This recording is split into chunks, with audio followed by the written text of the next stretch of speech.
નમસ્કાર, આપ નિહાળી રહ્યા છો અડીખમ ગુજરાત। મહીસાગર જિલ્લાના મુખ્ય મથક લુણાવાડા શહેરના શહેરા દરવાજા પાસેના એક કોમ્પ્લેક્સમાં ફૂફાડા મારતા સાપ દેખાતા વેપારીઓ અને ગ્રાહકોમાં ફફડાટ જોવા મળ્યો હતો। જો કે સ્થાનિક રેસ્ક્યુ ટીમને જાણ કરવામાં આવતા એનિમલ હેલ્પ ચેરિટેબલ ટ્રસ્ટ મહીસાગરની ટીમના રમેશ બારોટ, સત્યમ જોશી, અજય ચૌહાણ સહિતની ટીમ સ્થળે દોડી આવી હતી। ત્યારબાદ ભારે જહેમત બાદ આ સાપનું રેસ્ક્યુ કર્યું હતું।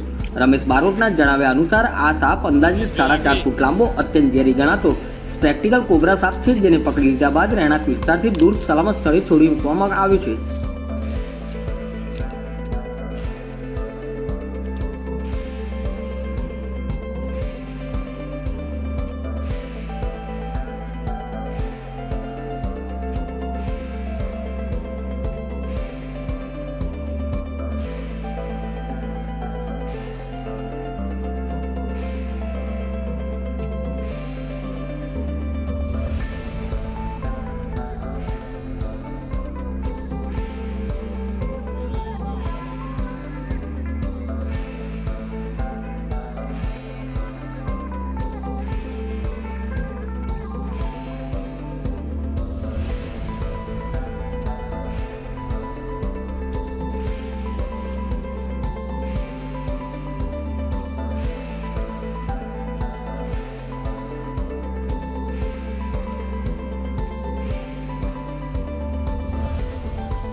અડીખમ ગુજરાત ન્યૂઝ ચેનલને સબસ્ક્રાઇબ કરીએ અને વિડીયોને લાઇક કરીએ, તેમજ વધુમાં વધુ ગ્રુપોમાં શેર કરીએ।